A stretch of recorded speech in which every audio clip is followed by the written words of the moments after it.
यहाँ पर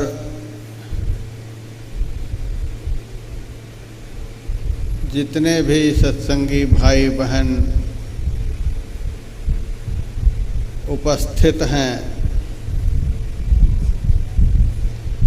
प्रायः गृहस्थाश्रम में रहने वाले हैं।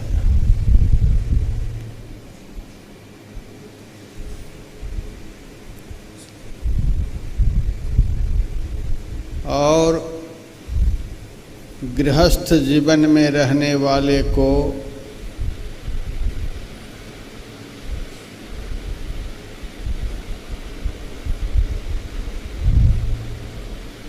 तीन चीज़ों की बड़ी इच्छा रहती है।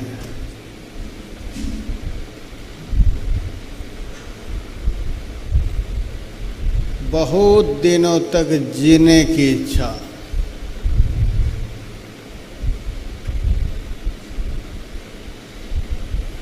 बहुत विद्या बुद्धि प्राप्त करने की इच्छा और दुनिया में पद प्रतिष्ठा पाने की इच्छा।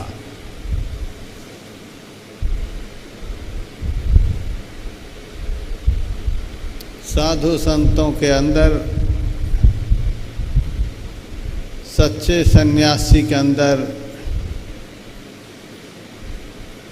ये सब इच्छाएं नहीं होती हैं, लेकिन गृहस्थाश्रमियों के अंदर ये इच्छाएं होती हैं। सब आदमी बहुत दिनों तक जीना चाहते हैं। बहुत दिनों तक जिएंगे तो बहुत खाएंगे, बहुत कुछ दुनिया का करेंगे, बहुत दिनों तक सोएंगे,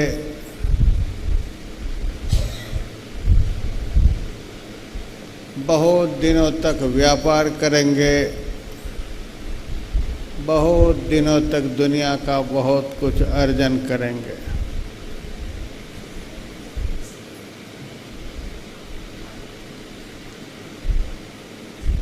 इसके लिए विद्या बुद्धि भी चाहिए।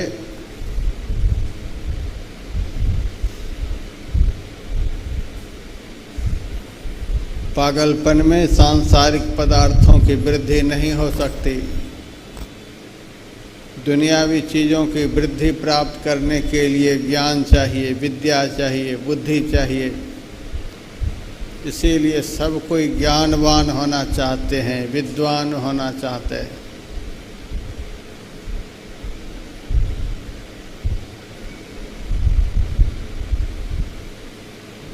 और दुनिया में हमारी प्रतिष्ठा हो, यश हो, कीर्ति हो, नाम हो, सब लोग चाहते हैं।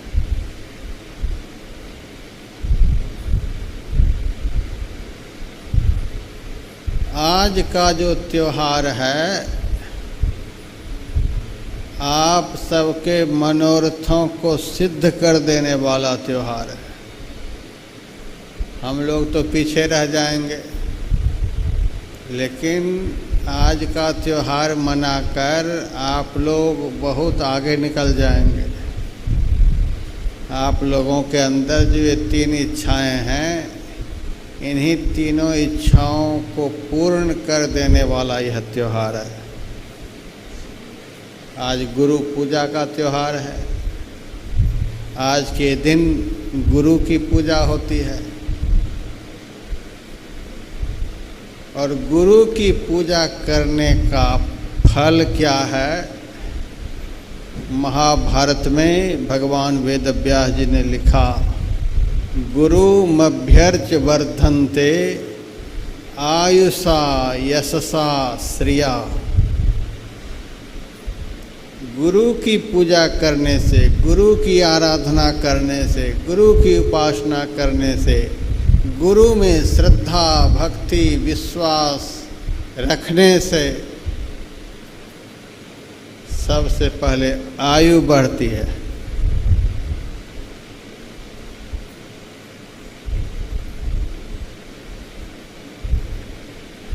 एक साल पहले इस आश्रम में एक लड़का रहने के लिए आया। बहुत सीधा सादा सरल शुद्ध आश्रम के प्रति प्रेम भाव रखने वाला, बड़ा वफादार, बहुत सेवाभावी।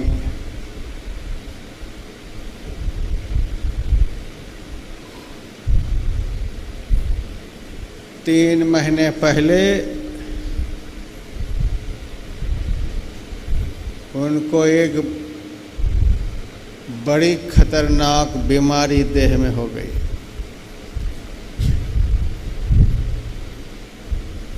Blood cancer. दूसरे चरण पर दुबला पतला एकदम कमजोर लड़का। तगड़े लोग दूसरे चरण में इस बीमारी का नाम सुनकर दुनिया से निराश हो जाते हैं।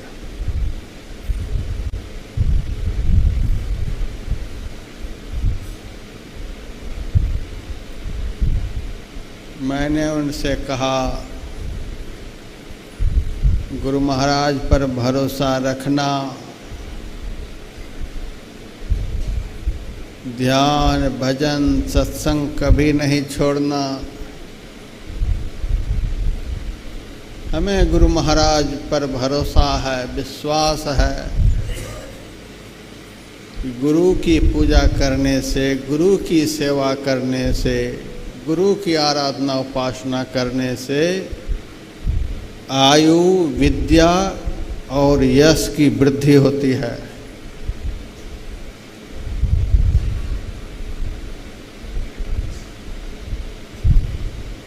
लाखों रुपए खर्च तो हो गए। एम्स में 2-3 महीने रहे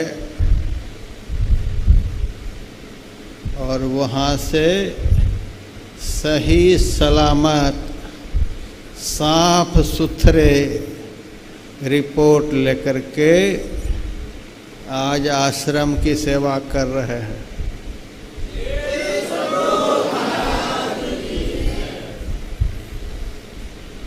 यह प्रत्यक्ष बात है। अभी 10-15 दिन पहले ही हमसे निकल कर वह लड़का आया है। आप लोग देख सकते हैं, सेवा में लगे हुए हैं।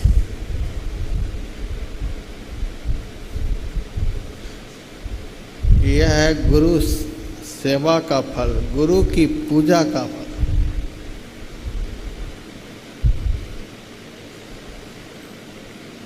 आयु की वृद्धि होती है।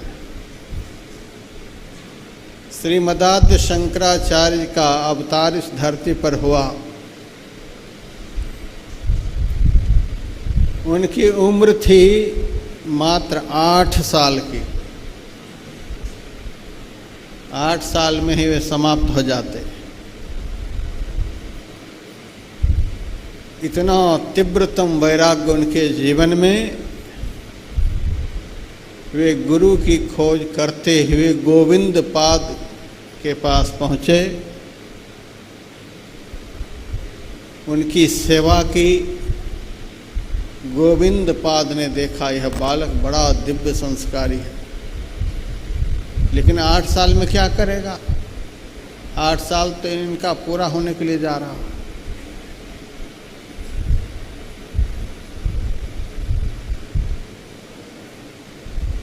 आचार्य शंकर की सेवा से, पूजा से, श्रद्धा प्रेम से प्रभावित होकर गोविंद पाद जी महाराज ने कहा, बेटा तुम्हारे शरीर से संसार का बड़ा कार्य होना है। अद्वैत वेदांत का प्रचार होना है। सारे संसार में द्वैतवाद फैला हुआ है। 8 साल में तू क्या करेगा, इसीलिए जा, मैं आशीर्वाद करता हूँ, तू 16 साल तक संसार में रहेगा। उनकी आयु को दुगुनी कर दिए। 16 साल के जब होने वाले हुए तब वे भ्रमण करते हुए काशी विश्वनाथ गए। वहाँ उनको भगवान वेद व्यास जी का दर्शन हुआ। लेकिन भगवान वेद व्यास एक साधारण वृद्ध ब्राह्मण के रूप में सामने दिखलाई दिए और उनसे 27 दिनों तक उनका शास्त्रार्थ हुआ। शास्त्रार्थ में आचार्य शंकर की दिव्य ज्ञान को देखकर भगवान वेद व्यास जी बड़े प्रसन्न हुए। कहा, तुम्हारे शास्त्र ज्ञान को सुनकर मैं आज बहुत प्रसन्न हूँ। मैं तुम्हें आशीर्वाद करता हूँ, आज से तुम्हारी आयु 32 साल की हो जाएगी।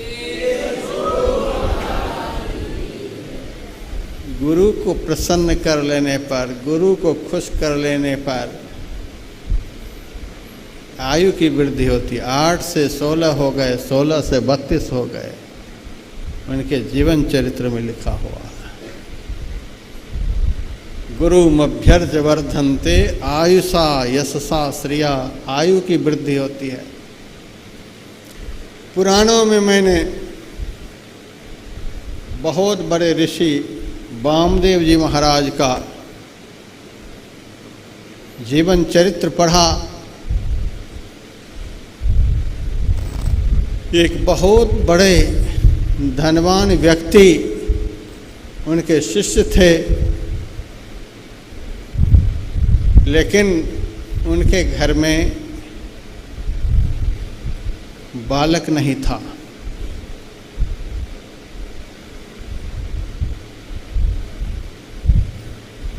सांसारिक जीवन जीने वाले लोगों के अंदर 3 चाहनाएं होती हैं, सुत वित्त लोक ईसना तीनी।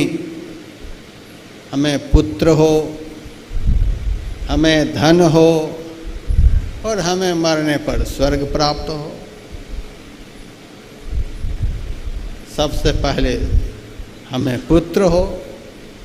प्रायः गृहस्थाश्रमियों के अंदर यह चाहत होती है। कितना भी ब्रह्म ज्ञान सुना दिया जाए, कितना भी प्रमाण देकर बतला दिया जाए कि पुत्र से आज कितना सुख मिल रहा है लोगों को, देखो, लेकिन एक भी नहीं सुनेगा। कुछ भी हो जाए, हमें पुत्र होना चाहिए। पुत्र की चाहत होती है। उस धनवान व्यक्ति के अंदर में पुत्र की चाहना थी और उसी चाहना को लेकर एक दिन अपने गुरुदेव के पास गए। वे बहुत बड़े गुरु भक्त थे। उनके अंदर की व्यथा को देखकर वामदेव जी महाराज ने कहा, बेटा आज तुम्हारा मुंह बड़ा उदास है, बात क्या है? उस व्यक्ति ने कहा, गुरुदेव आपको सब पता है, हम गृहस्थाश्रमी हैं। हमारे अंदर 3 इच्छाओं में से सबसे प्रबल इच्छा पुत्र की है और मैं पुत्रहीन हूँ। आपके ऐसे महापुरुष का शिष्य वंशहीन हो जाए, संसार के लोग क्या कहेंगे? मन में बड़ी व्यथा है। वामदेव जी महाराज ने कहा, अच्छा जाओ,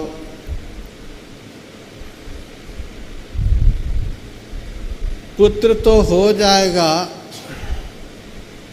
लेकिन मात्र 12 साल ही रहेगा। तुम्हारे भाग्य में पुत्र नहीं है, 7 जन्म में पुत्र नहीं है, लेकिन तुम पुत्रवान कहला जाओ, तुम्हारा कलंक मिट जाए, इसीलिए तुम्हें पुत्र हो जाएगा, लेकिन 12 साल रहेगा। उस व्यक्ति ने कहा, गुरुदेव जैसी आपकी इच्छा, 12 साल के लिए ही हो, पुत्र का दर्शन तो हो जाएगा। आशीर्वाद प्राप्त हुआ।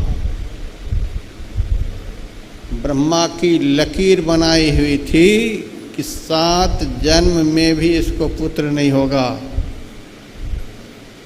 और ब्रह्मा की विधाता की बनाई हुई लकीर का अतिक्रमण करके, मिटा करके उनको आशीर्वाद दिया और उनके घर में पुत्र का जन्म हुआ।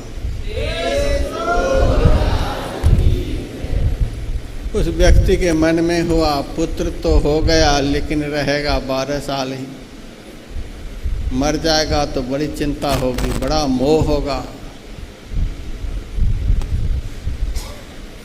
इससे बढ़िया इस अल्पायु पुत्र को मैं गुरु को ही दान कर देता हूँ। उस अल्पायु पुत्र को ले जाकर वामदेव मुनि को दान कर दिया। यह आपके आशीर्वाद से मुझे प्राप्त हुआ है, यह मैं आपको ही समर्पित करता हूँ। सुबह मैंने आप लोगों को सुनाया था, अपने द्वारा कमाए हुए धन से शिष्य को सदैव गुरु के शरीर की सेवा करनी चाहिए।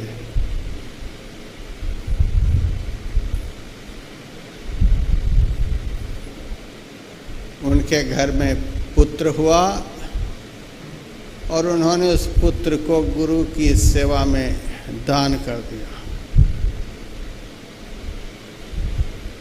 वामदेव मुनि गुरुकुल चलाते थे, बहुत सारे विद्यार्थी उनके आश्रम में रहते थे। उस बालक को रख लिया गया।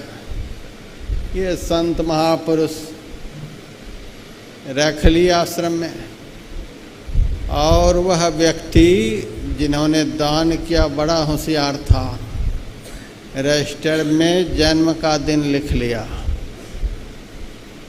रोज गिनते रहे, आए 2 दिन के पुत्र हुए, 3 दिन के हुए, गिनते रहे और 10 दिन 15 दिन में जाकर पुत्र से मिलते भी रहे। 12 साल पूरा होने में जब 1 दिन बचा, तब गया गुरुदेव के आश्रम पर और उनसे कहा, गुरुदेव मेरी इच्छा है अपने घर पर एक विशाल भंडारा करने की। वामदेव मुनि ने कहा, बड़ी पवित्र इच्छा है, भंडारा करो। कहा, भंडारा तो करूँगा, लेकिन उस भंडारे में आपको भी आना है। कहा, मैं भी चला जाऊँगा। कहा, अकेले नहीं आना है, सारे शिष्यों के साथ आना है। कहा, ठीक है, सारे शिष्यों के साथ चला जाऊँगा। कब भंडारा कर रहे हो? कल वह बालक मर जाता तो उन्होंने कहा, परसों भंडारा हम करेंगे।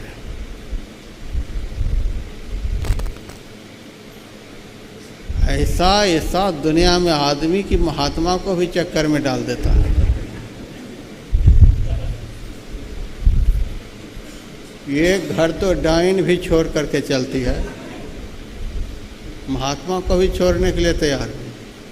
कैसे फंसा लिया कि सारे शिष्यों के साथ आना है, सारे शिष्य में उनका भी लड़का है, और लड़का कल मरेगा, डायरी मेंटेन हो रहा, और परसों का निमंत्रण दिया। ये संत भोले भाले दिल के कहा, ठीक है परसों भंडारा होगा। जाऊंगा। भंडारे की बहुत बड़ी तैयारी हो गई।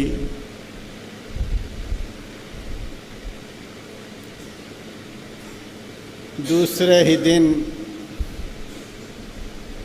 वह बालक समाप्त हो गया।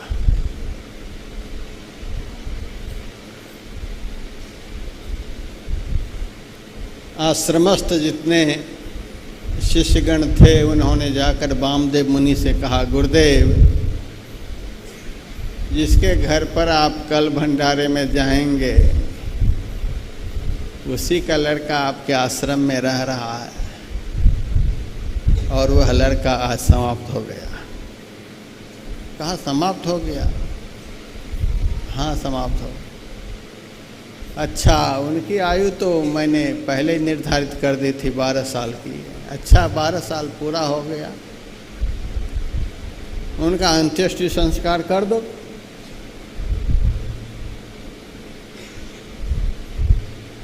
शिष्यों ने कहा, अंत्येष्टि संस्कार तो हम कर देंगे, लेकिन आपकी बात तो झूठी हो जाएगी। कहा, हमारी बात क्यों झूठी हो जाएगी? कहा, आपने कल के लिए निमंत्रण स्वीकार कर लिया है कि सारे शिष्यों के साथ मैं तुम्हारे घर भोजन के लिए जाऊंगा। सारे शिष्यों में एक शिष्य कम हो जाएगा, आपकी बात झूठी हो जाएगी। साधु संत महात्मा को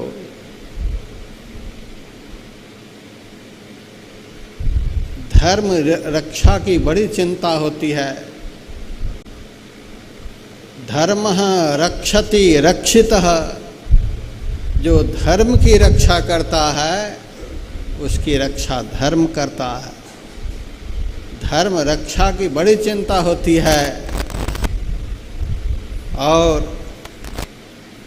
धर्म का आरंभ ही सत्य से होता है। धर्म के 4 चरण हैं, उन 4 चरणों में सबसे पहला चरण है सत्य। धर्म के शास्त्र में 30 लक्षण हैं, उन 30 लक्षणों में पहला लक्षण है सत्य। यदि सत्य चला गया तो 29 लक्षण के रहने पर भी वह धर्म नष्ट हो जाता है।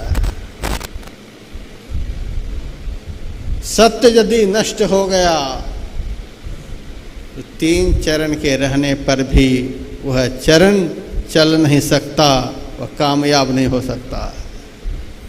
धर्म को चलाने वाला यदि कोई विशुद्ध सत्कर्म है वह सत्य है। संत को धर्म चलाना होता है। मंदिर में जाते हुए भी आदमी झूठ बोल रहा है, तीर्थ में जाते हुए भी आदमी झूठ बोल रहा है, व्रत उपवास दान पुण्य करते हुए भी आदमी झूठ बोल रहा है, दुनिया का बहुत कुछ शुभ कर्म सत्कर्म करते हुए भी आदमी झूठ बोल रहा है। सत्य से हीन जो धर्म का आचरण है वह धर्माचरण जड़ धर्म कहलाता है। दुनिया का कोई भी धर्म कार्य शरीर से नहीं हो और मुंह से कभी स्वप्न में भी असत्य भाषण नहीं हो, झूठ नहीं निकले, तो समस्त धर्मों का सार कहलाता है। वह चैतन्यमय धर्म है, वह गतिशील धर्म है। संत धर्म को गति देते हैं। संत को धर्म को चैतन्यमय बनाए रखने की चिंता रहती है, हमारी बात झूठी न हो जाए। संत तो धर्म को चलाने वाले होते हैं। यदि मेरे द्वारा सत्य पर आघात पहुंच गया तो धर्म गति विहीन हो जाएगा। वामदेव जी महाराज को बड़ी चिंता हुई। आहा, उस चालाक आदमी के चालाकी में हम फंस गए। उनको मैंने वचन दे दिया संसार के लोग अशुभ कर्म कर लेते हैं, कुछ क्षण के लिए उनको कष्ट होता है, खेद होता है, अशुभ कर्म हो गया। खेद होना यह कुछ और बात है, पश्चाताप होना यह और बात है। अपने किए हुए असत कर्म पर यदि पश्चाताप हो जाए तो शास्त्र में लिखा हुआ है, पश्चाताप वह अग्नि है जिस अग्नि में उनके किए हुए अशुभ कर्म भस्म हो जाते हैं। मन में यदि पश्चाताप हो जाए, भीतर में जलन पैदा हो जाए, हमसे अशुभ कर्म हो गया, पाप भस्म हो जाएगा। और शिव पुराण में मैंने पढ़ा, एक बार अशुभ कर्म होने पर मन में पश्चाताप हो जाने पर पाप भस्म हो जाता है, और पाप को भस्म करके बारंबार पाप करे और पश्चाताप भी करे तो पाप उसी रफ्तार में बढ़ने लग जाता है। बार बार पश्चाताप का विधान शास्त्र में नहीं है, एक बार। बार बार पश्चाताप करो, बार बार पाप भी करो तो पाप भस्म नहीं होगा। फिर तो पाप समझेगा कि यह बहुत चालाक आदमी है, तो हम कम चालाक नहीं। इसीलिए बारंबार पाप करके पश्चाताप नहीं करना चाहिए। पुराण में लिखा हुआ, शिव पुराण में लिखा हुआ। महाराज को बड़ा पश्चाताप हुआ और उन्होंने कहा, अच्छा जब मैंने वचन दे दिया है तो मानव का वचन फेल हो जाए, उतना अध्यात्म पर आघात नहीं होता है। देवता का वचन फेल हो जाए तो उतना धर्म पर आघात नहीं होता है। संत का दिया हुआ वचन यदि फेल हो जाए तो धर्म नष्ट हो जाता है, धर्म पर बड़ा भारी आघात पहुंचता है।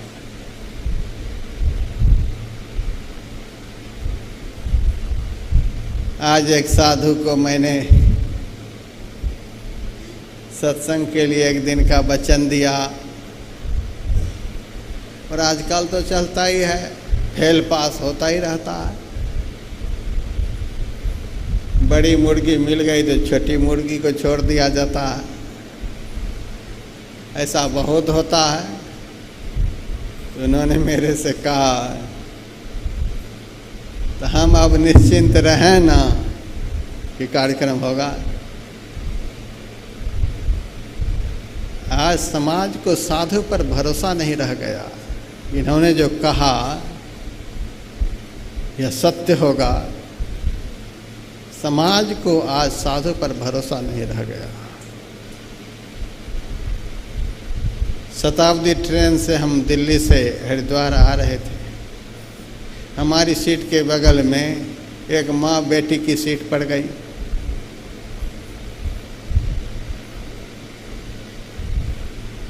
हमारे मन में हुआ, हम अकेले सन्यासी के भेष में, और सन्यासी के बगल में ये माँ बेटी दोनों बैठेगी, अटपटा लग रहा था।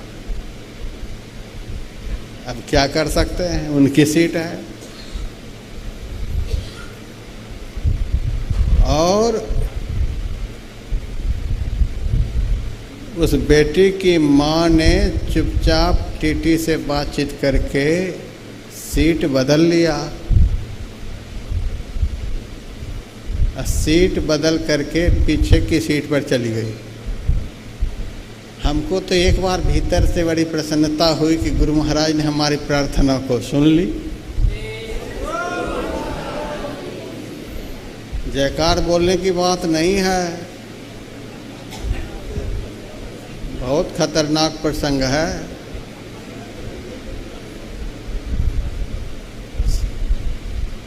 सीट बदल ली,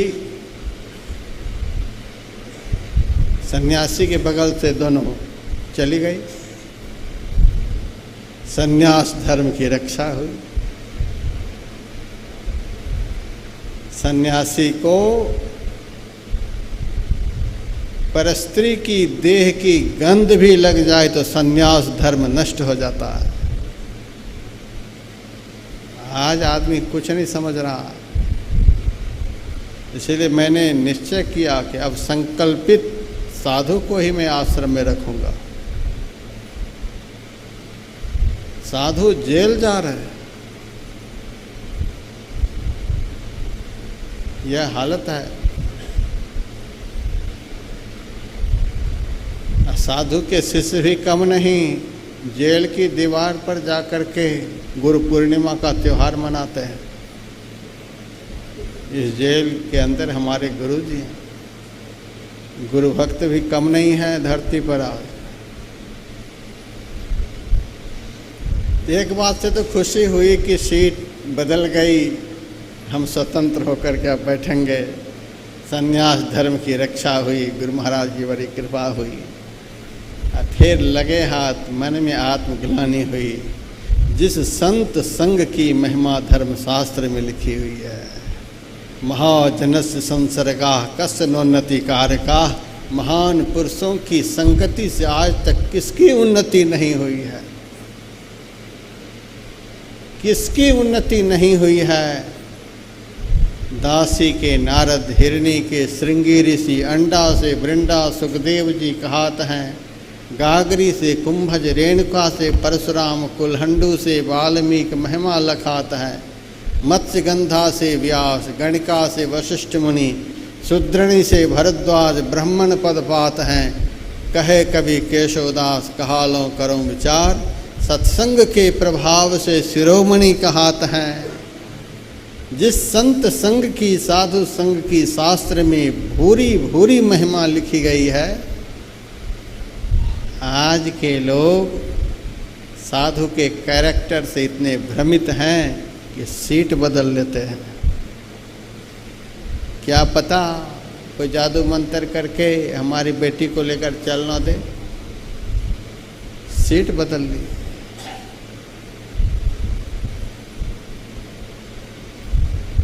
ऐसी हालत है। प्लेन में भी कई एक बार सीट बदल ली।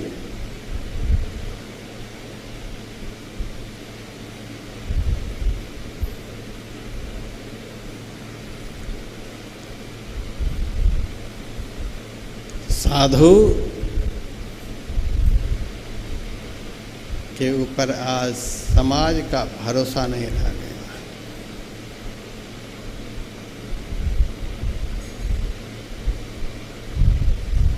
यदि मेरा वचन आज असत्य हो जाता है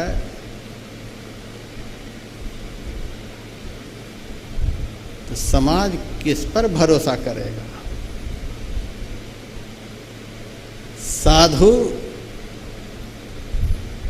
के द्वारा जब धर्म का हनन हो जाए, जो धर्म को गति देने के लिए साधु बना है, उनके द्वारा जब धर्म का हनन होता है तो संसार भ्रमित हो जाता है।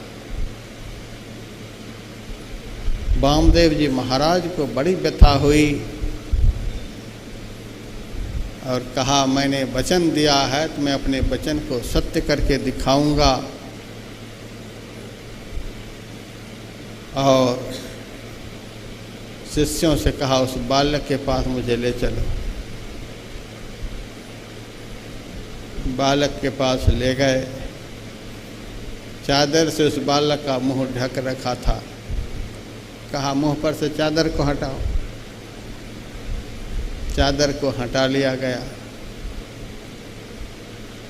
उसके बाद वामदेव जी महाराज कहते, अरे बालक, कल तो तुम्हारे घर पर भंडारा है और तुम्हारे लिए भी मैंने निमंत्रण स्वीकार कर लिया है, तो इस तरह सोया पड़ा है, उठ करके खड़ा हो जा भंडारे में चलने के लिए। जैसे कहा उठकर खड़ा हो जा, वैसे ही जैसे सोया हुआ आदमी पुकार सुनकर जग कर खड़ा हो जाता है, वैसे वह मरा हुआ बालक उठकर खड़ा हो गया।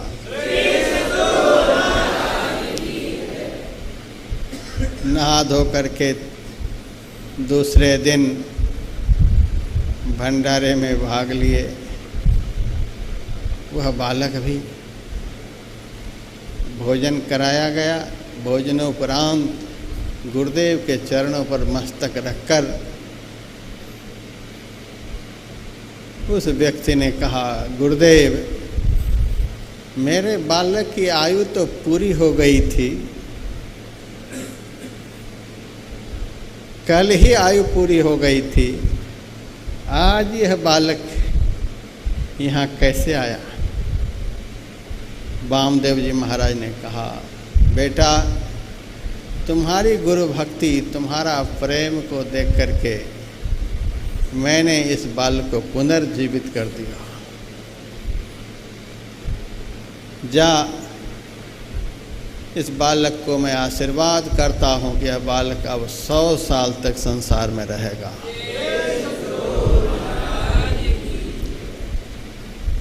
वामदेव मुनि के आशीर्वाद से वह बालक 100 साल तक जिंदा रहा। गुरु की सेवा करने से आयु की वृद्धि होती है। हमारे गुरुदेव की भी आयु 100 साल नहीं थी, 100 साल से कम की ही आयु थी। एक बार तो उन्होंने मन बना भी लिया था निकलने का। सारे शिष्यगण जब रोने लगे और शिष्यों के मन में यह भाव रोते वक्त आया, हमारे गुरुदेव को तो परम संत बाबा देवी साहब ने आशीर्वाद दिया है 100 साल तक जीने का, अभी तो 100 साल पूरा नहीं हुआ है, गुरुदेव ने कैसे शरीर को छोड़ दिया? जैसे मन में हुआ वैसे ही घंटों से जो निष्प्राण हो रखे थे, गुरुदेव की देह में चेतना आ गई और कहते हैं, तुम लोग क्यों रो रहा था? मैं मर गया था। बिना 100 साल पूरा किए हम यहाँ से नहीं जाएंगे, 100 साल पूरा करके जाएंगे। हमें गुरु का वचन है, 100 साल तक रहने के लिए गुरु का आशीर्वाद है, वचन है। सारे शिष्यों ने हाथ जोड़कर कहा, आप अपने गुरुदेव के वचन की रक्षा करने के लिए 100 साल तक रहेंगे। ये लाखों शिष्य जो आपके लिए रो रहे हैं, इनकी प्रार्थना पर कुछ भी नहीं। कहा, गुरु का वचन शिष्य के लिए सदा धारण करने के योग्य होता है। गुरु का वचन किसी भी काल में टाला नहीं जा सकता। इसीलिए गुरुदेव के वचनों की रक्षा करने के लिए मैं अपने शरीर को रखूँगा। यद्यपि मेरा शरीर अब धरती पर रखने के लायक नहीं है, लेकिन गुरुदेव के वचन की रक्षा करने के लिए उनका आशीर्वाद मुझे प्राप्त है 100 साल के लिए। कहा, हम लोगों के लिए भी तो कुछ। तब गुरुदेव ने कहा, तुम लोगों की श्रद्धा, भक्ति, प्रेम देखकर मैं 1 साल 1 महीना 11 दिनों तक रहूँगा। और जो वचन गुरुदेव ने दिया, ठीक उसी दिन शरीर का त्याग किया। 101 साल 1 महीना 11 दिन तक गुरु महाराज इस संसार में रहे। गुरु महाराज की आयु तो पूरी हो गई थी, लेकिन सदगुरु बाबा देवी साहब के आशीर्वाद से 100 साल से अधिक रहे। पूज्यपात महर्षि संत सेवी परमहंस जी महाराज की भी आयु पूरी हो गई थी। काल कौआ के भेष में आकर पलंग के नीचे घुसकर बैठ गया था और महर्षि संत सेवी परमहंस जी महाराज गुरुदेव के चरणों में बैठे हुए थे। एक टक से गुरुदेव की तरफ देख रहे थे। वे देख रहे थे गुरुदेव की तरफ और गुरुदेव देख रहे थे उनकी तरफ। गुरु और शिष्य की दृष्टि जब आपस में मिल जाती है तो बीच में काल भी आ जाए तो वह बच नहीं सकता है। काल के लिए भी महाप्रलय हो जाएगा। वह प्रतीक्षा कर रहा था, मन में सोच रहा था आ गया हूँ तो अब लेकर के ही जाऊंगा, लेकिन गुरुदेव उनकी तरफ बारंबार देख रहे थे। उनकी हिम्मत नहीं हुई कि मैं इन्हें लेकर के जाऊं। वह प्रतीक्षा कर रहा था। तब गुरु महाराज बोलते हैं, राम के राजत्व काल में पिता के रहते पुत्र मर गया था। यह गुरुओं का राज्य है। गुरु के राजत्व काल में पिता के रहते पुत्र नहीं मरेगा। सुबह मैंने आप लोगों को सुनाया था, जिह्वा लिंगांग मंत्र शुक्रंग कर्ण योनो निशिच्य वै। गुरु के मंत्र रूपी वीर्ज के द्वारा शिष्य का जन्म होता है। काल उसका कुछ नहीं बिगाड़ सकता है। उनकी भी आयु पूरी हो गई थी। आप लोग भी जीतना चाहते होंगे कि ज़्यादा दिनों तक जीऊँ। ज़्यादा दिनों तक जीने की यदि मन में इच्छा हो, कितनी भी गर्मी पड़े, कितना भी कष्ट यहाँ आने पर हो, कितनी भी व्यथा हो, कुछ भी हो, साल में कम से कम एक बार तो यहाँ गुरु का त्योहार मनाने के लिए जरूर आना। आयु को बढ़ाने वाला यह त्योहार है और हमारी बात पर सबको भरोसा है, विश्वास है। इसीलिए मैं देखता हूँ मना करने पर भी नहीं रुकते। मैंने एक बार कह दिया था कि आधे आधे हो जाओ, आधे गुरु जयंती पर आओ, आधे गुरु पूर्णिमा पर आओ।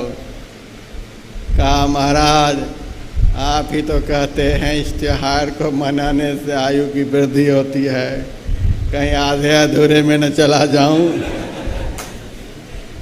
पूरा जीवन जीने की यदि इच्छा हो तो इस त्योहार को जरूर मनाना है।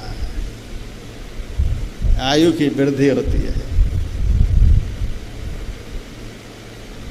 दूसरा, विद्या की वृद्धि होती है। गुरु की सेवा करने से, गुरु की पूजा करने से विद्या की वृद्धि होती है।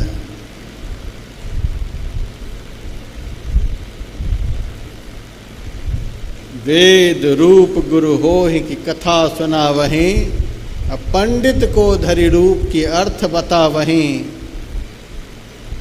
एक वेद ग्रंथ होता है और एक साक्षात मूर्तिमान वेद होता है। साक्षात मूर्तिमान वेद कौन सा? वह गुरु का शरीर होता है। जो गुरु के रूप का ध्यान करेगा,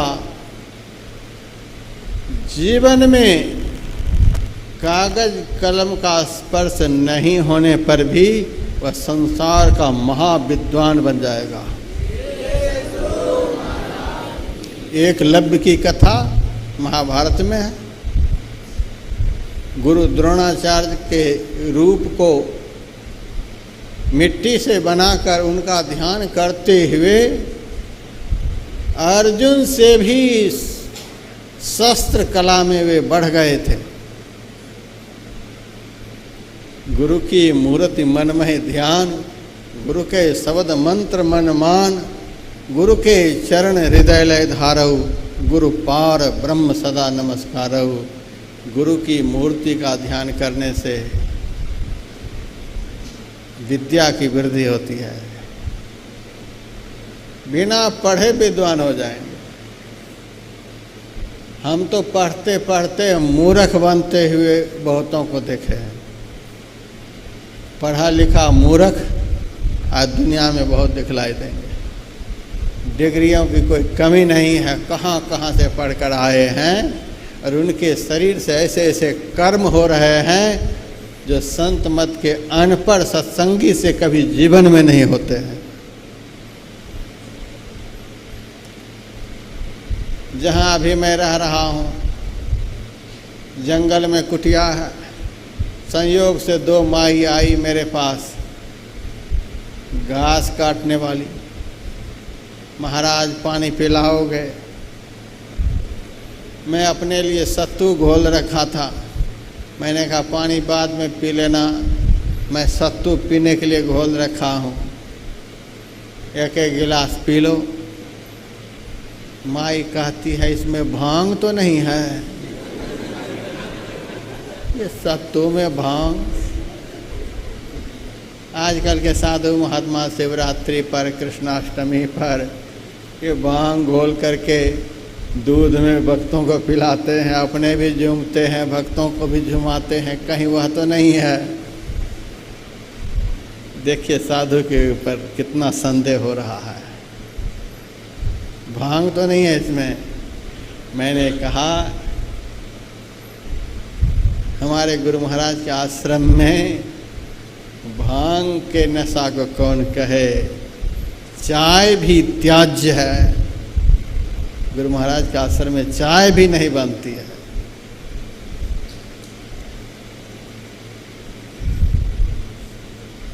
तब उन्होंने थोड़ा सा पी लिया। अब देखिए ऐसे ऐसे कर्म हो रहे हैं। आज हमारे यहाँ सत्संगी भाई बहन जितने आए, सबके जीवन को देखिए। 80% सत्संगी भाई बहन यहाँ बहुत कम पढ़े लिखे हैं और इनका कितना आदर्श चरित्र है। बहुत सत्संगी झूठ नहीं बोलते, चोरी की तो कोई बात ही नहीं, किसी भी प्रकार के नशाओं का सेवन नहीं, मन वचन कर्म से हिंसा नहीं, दूसरे की माँ बहनों को कोई बुरी निगाह से नहीं देखते हैं,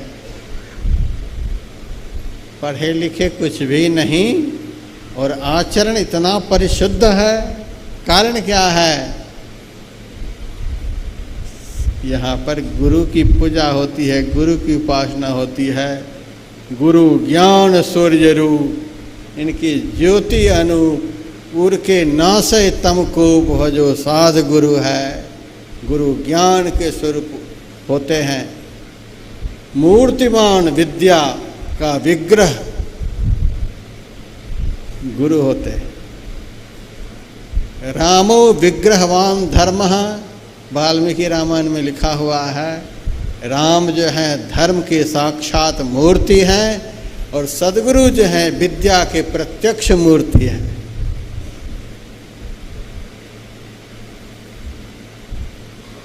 मूर्तिमान विद्या, जीवित विद्या का यदि दर्शन करना चाहते हैं तो सद्गुरु में आप कर सकते हैं। ऐसे सद्गुरु की पूजा करने से विद्या की वृद्धि होती है। आपके द्वारा इतने पवित्र पवित्र सत्कर्म शुभ कर्म होंगे कि पढ़े लिखे विद्वान आपके चरण को चूमेंगे।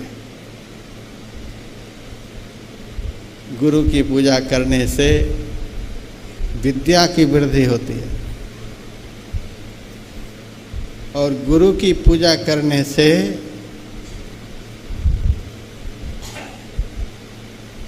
लक्ष्मी की वृद्धि होती है।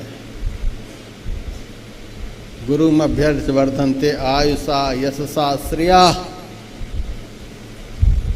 धन की वृद्धि होती है। आप लोग तो धन की वृद्धि चाहते ही होंगे। आप लोगों से आग्रह है गुरु की पूजा करें, धन की वृद्धि होगी। देहरादून में जब आश्रम बना हुआ था, लक्ष्मी पूजा के दिन कुछ भक्त लोग मेरे पास आए, महाराज आपके आश्रम में कोई तैयारी नहीं है। मैंने कहा कौन सी तैयारी देखना चाहते हो? मैं कौन सी तैयारी करूं? आज लक्ष्मी का पूजा है। मैंने कहा हाँ लक्ष्मी की पूजा है।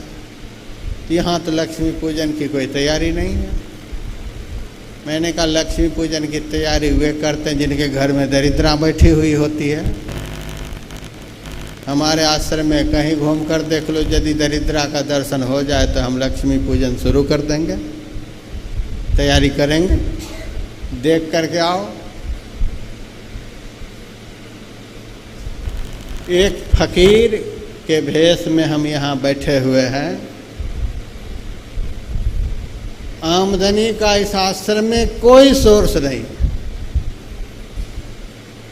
न कोई फैक्ट्री है, न कोई कंपनी है, कहीं से आमदनी का कोई स्रोत नहीं है। 8-10 कमरे का स्कूल बना बना करके लोग करोड़ों रुपए कमा रहे हैं। हम 4 मंजिल की बिल्डिंग बना करके पंजाब में कभी दर्शन नहीं कर पाए कि स्कूल से कैसे पैसे लोग कमाते हैं। आज तक खर्च ही हो रहा है, जो भी दान दक्षिणा आती है उधर ही जा रही है। 1000-1200 रुपये इतनी अच्छी बिल्डिंग में पढ़ने वाले बच्चे से लेते हैं। आमदनी से ज़्यादा खर्च है। हमारे बहुत भक्त लोग थोड़ा थोड़ा सहयोग करके टीचर को पैसे देते हैं। इस तरह से स्कूल चल रहा है। आमदनी का कहीं कोई सोर्स नहीं है, आमदनी का कहीं कोई सोर्स नहीं। किसी को दान देने के लिए यहाँ से कोई फोर्स नहीं। गुरु पूर्णिमा का त्यौहार मना रहे हैं, आप लोग दान दें, दक्षिणा दें, यहाँ बहुत खर्चा होगा, कोई फोर्स नहीं। चावल तो आप देखे ही होंगे, आज स्टैंडर्ड का बासमती चावल है, कहीं से बासमती चावल आ रहा है। महाराज मेरी तरफ से यह चावल कहीं से, देखिए जम्मू से राजमा, जम्मू का राजमा बनेगा महाराज, कहीं से देखिए मुरादाबाद से कितनी सब्जियां, रसगुल्ले, किसी भगत की तरफ से इमरती, क्या क्या बन रहा है। यह सब कहाँ से हो रहा है, कहाँ से हो रहा है? हमको गुरु महाराज के चरणों पर विश्वास है। गुरु महाराज के चरणों की सेवा करने से, गुरु के चरणों की पूजा करने से लौकिक पारलौकिक दो में से किसी धन की कभी जीवन में कमी नहीं होती है। सब विश्वास रखिए। गुरु महाराज ने अपने भजन में लिखा है, दृढ़ विश्वास बनिए गुरु पद के सेवत रहिए सदाई। गुरु के वचन पर विश्वास रखिए। पलटू लिखा नसीब के संत देत हैं फेर, साँच नहीं दिल आपनो ताते लागी देर। विश्वास के अभाव के कारण हम गरीबी में जी रहे हैं। दृढ़ विश्वास बनिए गुरु पद के। और दृढ़ विश्वास के लिए गुरुदेव ने भजन में लिखा है, गुरु हितु हैं, गुरु पितु हैं, गुरु ही जीव के मितु हैं। सबसे बड़े हितकारक इस संसार में शिष्य के लिए गुरु होते हैं। गुरु हितु हैं। विश्वास रखिए। जहाँ संसार में आपको देखने वाले कोई नहीं, जिस विपत्ति की घड़ी में आपकी रक्षा करने वाले कोई नहीं, यदि गुरु के चरणों पर आपका विश्वास है तो वह विपत्ति, वह दुख, वह संकट कैसे टलेगा आपको कुछ पता नहीं चलेगा। हमने बहुत अनुभव किया। गुरु हितु हैं, गुरु पितु हैं। जन्म हेतु ही पितरो पूजनीयो प्रयत्नतः, गुरु विशेषतो पूज्यो धर्मा धर्म प्रदर्शकः, कुलार्णव ग्रंथ में लिखा हुआ है। जन्म देने में माता पिता कारण हैं, इसीलिए माता पिता की पूजा सब तरह से करनी चाहिए। लेकिन धर्म क्या है, अधर्म क्या है, यह ज्ञान देने वाले सद्गुरु रूपी पिता हैं। इसीलिए संसार के माता पिता से भी अनंत गुना अधिक मात्रा में मूर्तिमान गुरु की पूजा करनी चाहिए। गुरु पितु हैं, गुरु ही जीव के मितु हैं। और सुबह मैंने सुनाया था, पूर्ण माँ, शरीर को जन्म देने वाली तो आधी अधूरी माँ है, और शिष्य के अंदर ज्ञान को जन्म देने वाले जो गुरु रूपी माता है वो पूर्ण माँ है। इसीलिए गुरुदेव ने कहा गुरु मितु हैं, गुरु सम कोई नहीं दूजा, जो जीवों को उद्धारा है। जीव का उद्धार करने वाला इस संसार में गुरु को छोड़कर दुनिया में कोई नहीं। ईश्वर तो हमारे साथ में हैं, 3300 कोटि देवता हमारे अंदर में निवास करते हैं, सारे तीर्थ हमारे अंदर में निवास करते हैं, क्या नहीं हमारे अंदर में हैं, फिर भी जन्म मरण के चक्र में पड़े हुए हैं। गुरु सम कोई नहीं दाता, जो जीवों को उद्धारा है। जीव का उद्धार करने वाला यदि कोई संसार में सहायक है, उसी सहायक का नाम गुरु है।